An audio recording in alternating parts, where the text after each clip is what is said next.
tell you guys, please stop spoiling Fulani's name. Fulanis are not a bandit. Fulanis, we are not a bandit. Bandits are different. Well, Fulanis are different. So please stop spoiling our names. You cannot compare a Fulanis that they are up to 16 million to 17 million people in Nigeria. Well, bandit, they are not up to 400 people in their various places. So please stop comparing them with us. All bandits, they are not up to like 400. With the people that are giving them information, all of them, they will not like up to 400. Well, Fulanis, we are more than 16 million to 17 million in Nigeria. So please stop spoiling our names. Bandits are different. Well, Fulanis are quite different. Bandits call them bandits. Fulanis call them Fulanis. Fulanis are not a bandit. We are not a bandit. Please stop spoiling our names. My people, welcome back to Eke React. I'm back with another trending topic in Nigeria. So, religion now one strong team wey fit bring people together, give them hope and guide how dem go live. But sometimes people wey get power fit use am take control others for many years. Some Fulani leaders and politicians don use religion take influence government control, land, and divide people. Dem go preach peace for public, but behind closed doors, dem dey push hidden agenda wey go benefit only dem. This kind manipulation don cause wahala, fightings, and confusion for different parts of Africa. But the question be say, how dem dey take use religion do this kind thing? Who really dey in control, and wetin fit be the solution? So make I allow una watch this video so that you guys will understand better. But before then, make sure you like the video so that YouTube will recommend it to others. Subscribe to our channel if you are new to this channel.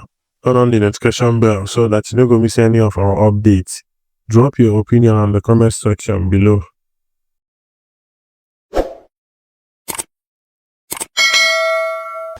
What exactly is Nigeria's problem? What exactly? Of course, every Nigerian after the last election would tell you that our basic problem is religion and tribalism or ethnicity. But how do these things constitute problem to Nigeria? Let's start with religious bigotry. What is religious bigotry? You see, we've been talking about Christianity for a long time. It appears it's only Christianity that is the only religion that can be scrutinized or criticized. We also have Islam. We have other forms of religion, but the two major religions in Nigeria is Islam. Now, most people in the north, particularly the core north, are more influenced by religion. And why is it so that religion happens to be of deeper influence in the north than any other place? Now, the religion they call Islam is not a religion practiced by the purpose, for the purpose of salvation. Islam in Nigeria is not a religion that is practiced for purpose of salvation. Rather, a group of people who are self-entitled that the country belongs to them, they are still, operating the mentality of conquest of the Usman Dan Fodio of the 18th century till this moment. And they believe Islam is a tool of conquest. Let me tell you how Islam works. First,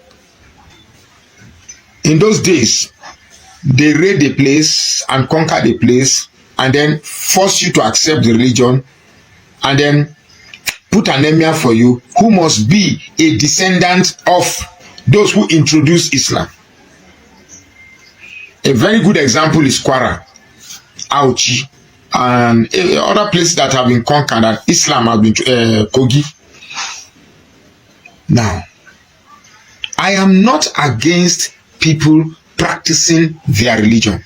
I don't have a problem with anybody practicing Islam. I don't have a problem with anybody practicing Islam. Where I have a problem with is if your religion now determines your choices.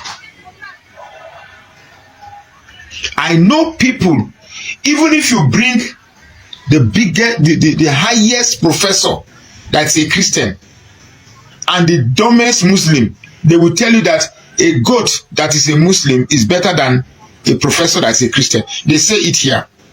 They say it here always. Now, we have been handling these sentiments for many years. The question is, where has it led us to? Where exactly has it brought us? Where has it brought us? Now, it's amazing that other than the fact that religion has brainwashed us, we've talked countlessly on Christianity and fake pastors and fake miracles and fake everything that we see every day. But other than that, we are in 2025. Nigeria got independence in 1960. That is 65 years after. Where exactly are we? And where are we going to be in the future? It appears some people don't give a hoot. Some people don't give a damn whether the country crashed, whether we move forward. I know some people. I'm trying to handle this topic without necessarily offending a group of people. But we have to say this. I know people from the South. We don't vote on the people from the South and the Southeast. Even though I know some my Yoruba brothers who say the Igbos, they vote based on tribalism. No. The Igbo, I can tell you for sure, the Igbo man does not vote on the basis of tribalism. The Igbo man votes for the person that will create an environment that will be conducive for them to stay. They don't vote on the basis of tribalism. But here in the North, they vote on the basis of tribalism and religious bigotry, but more of religious bigotry. More of religious bigotry.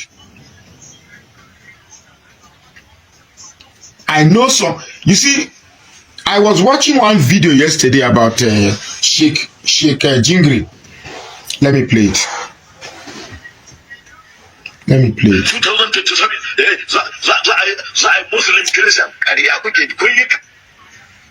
now these are the people. Let me play. Sorry. 2027, za a Muslim Christian. Kariya kuke kun yi kaɗan ko kun yi sama, amma ba ni bane. Allah ne ba zai yarda ba.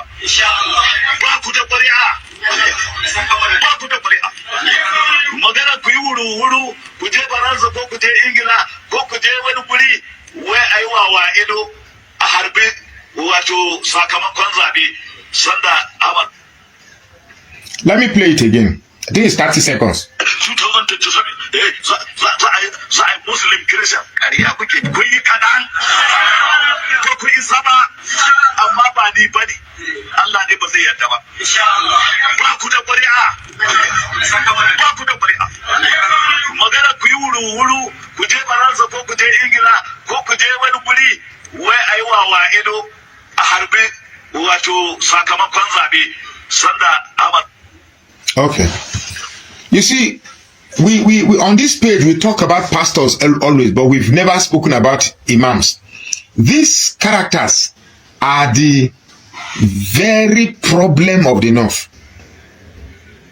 That is the only thing that survives them.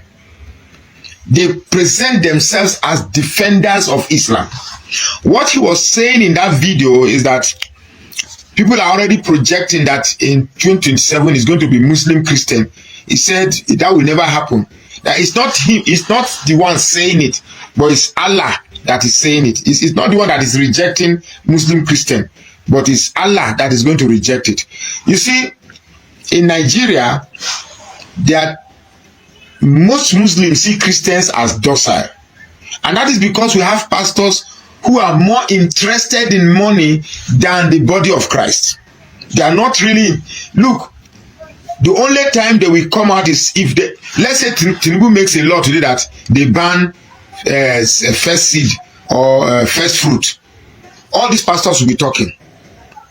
But Muslim ticket for life, they no send. So long as their businesses are not tempered, none of these pastors will talk.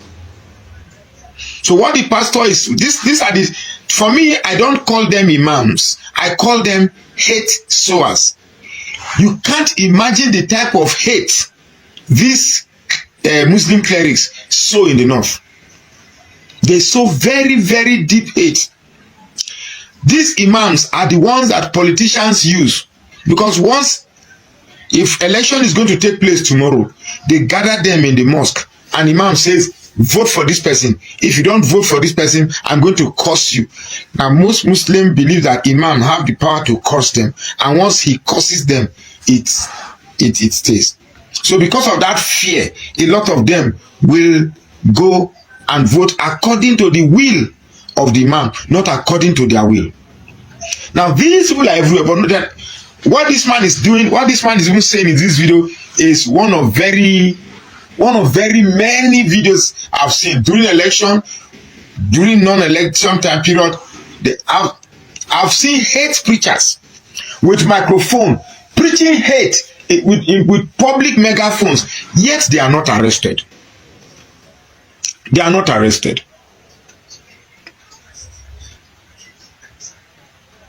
So, what is the essence of voting if at the end of the day, people, because the whole idea of voting is because of the belief that good is greater than evil. So, if we have a country of 250 million Nigerians, 250 million Nigerians can be bad. So the reason why they say majority carries the day, because majority of the population is believed to be good. Now, if the bad politicians now have influence to influence the outcomes of election, that means the idea that majority carries the vote no longer subsists. But you see, I've always thought that religion is a problem of Nigeria. Look, let me tell you, religion is not the problem of Nigeria. For me, yes, religion is part of the problem, but the biggest problem, I won't say, 2 years ago, 3 years ago, I won't say this. But now that I've seen it, in fact, my experience in Kwara State and my experience in Ibadan, God, I can't even begin to narrate what I saw in Ibadan. Look, the northern man, it is easier to relate with a northern Muslim on political issue. Trust me, I'm telling you, it's easier to discuss with them than, look, the only thing that is holding back the north from doing what is right during the political election period is fear. Fear for the fact that maybe they'll be beaten, they'll be flogged. I saw one video where one elderly man was being flogged by a small boy because he criticized the governor of Kaduna State. Grown-up man of over 60, they are flogging him like a child. That is religion at play. But you see, why I say tribalism is a problem, because you will see an educated man, very educated, speaks good English, but once he hears Mbati, Atiwani, Tiwani, Mbati, Owale, Shele, immediately, you see, because most of the religious bigots, if you look at religious bigots, they are mostly illiterate. Whether Christian or Muslim, just watch, they are mostly illiterate. But you see, tribalism. Somebody is well read. Somebody is a graduate of university. The whole essence of being educated is for you to be able to use your intellect to discern and operate rationalization in order that a fair decision is arrived at. That is the whole essence of education.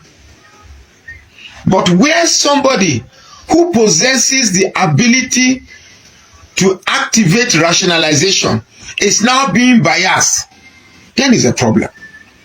There are some Yoruba tribal bigots, who for what it is worth, their gain is that, well, the country is bad, things are not working, but at least Igbo man is not president.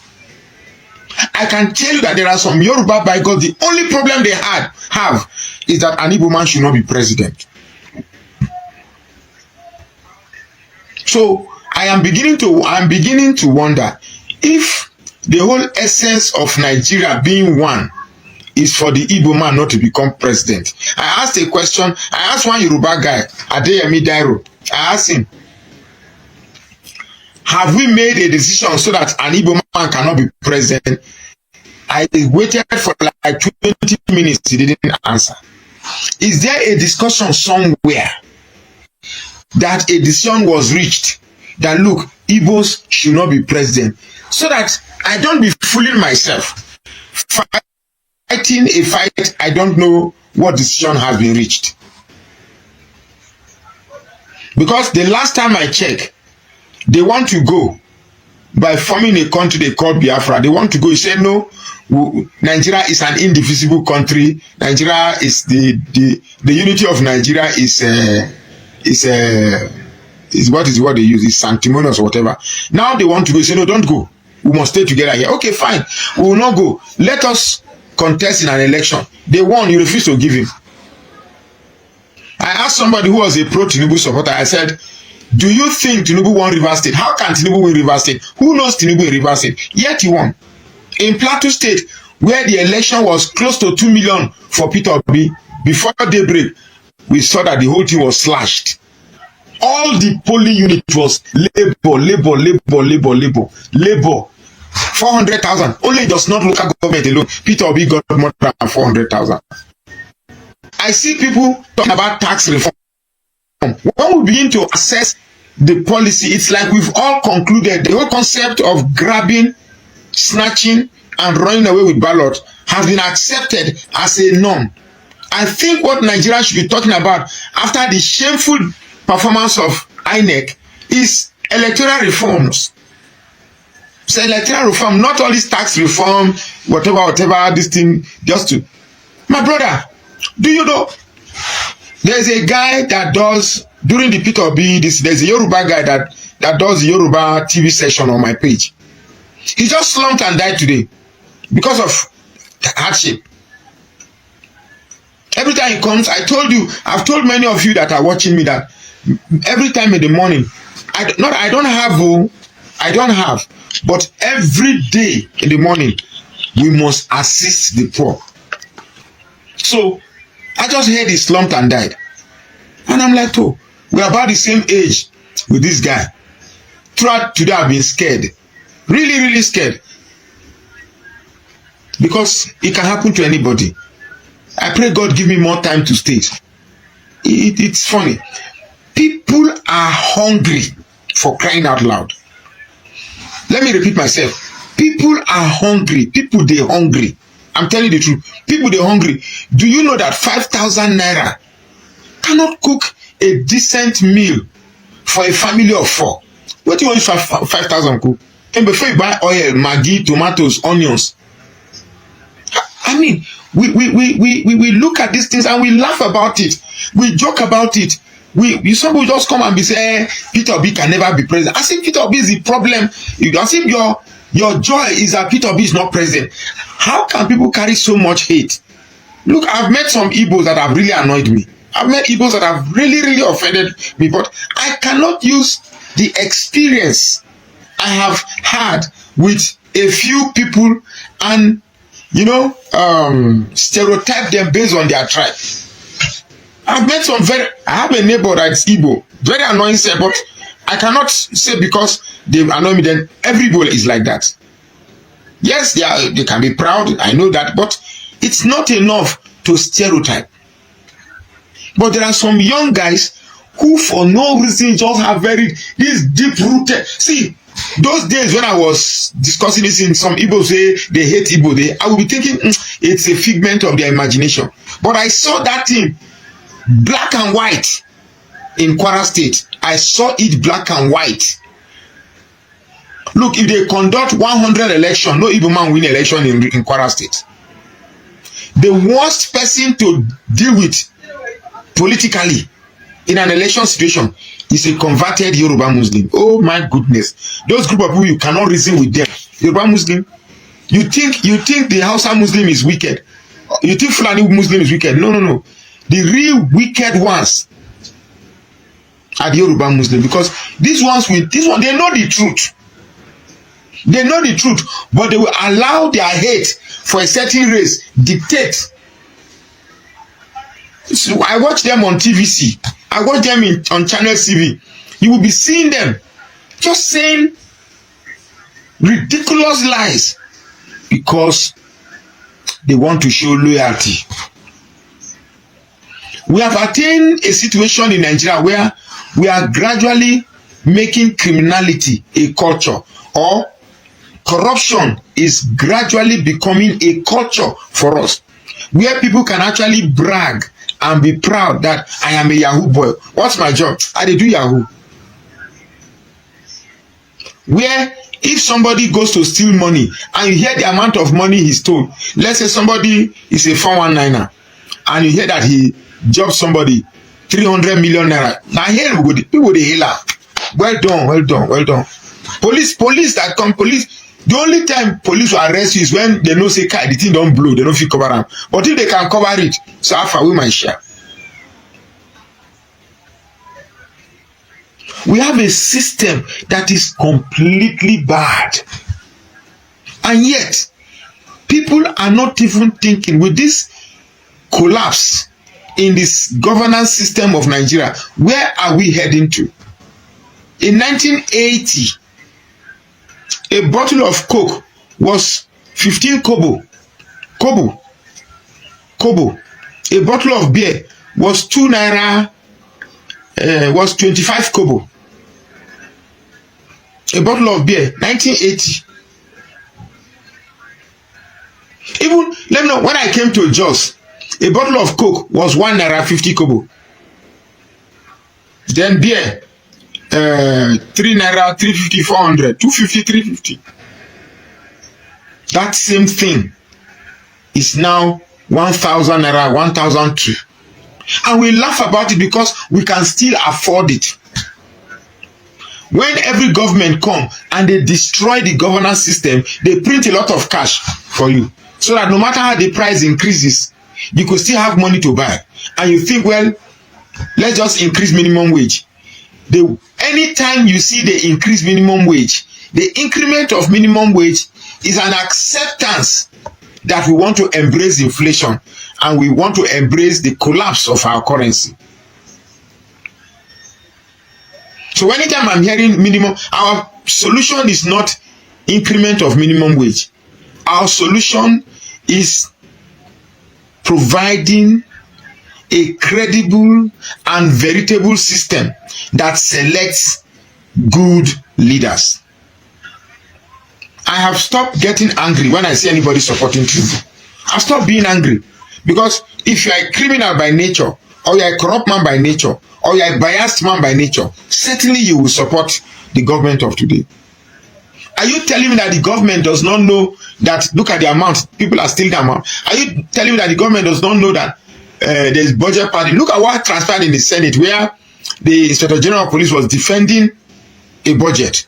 And somebody say, hey, what you are reading is not what I have in my hand. He said, they will send it to you after. Let's just go ahead. Even the chairman, you could see that they already know. That man was in the dark. And he brought it to light, say, hey, what he's reading is different. Because at the end of the day, the police department will sort all those. Look, you guys, I pity all these so-called jails. See, everything, corruption has collapsed. You get me? So I feel so bad. I feel so bad that the future of the youth is crashing and they don't care. And that is because these youths are only connected to what they will eat now.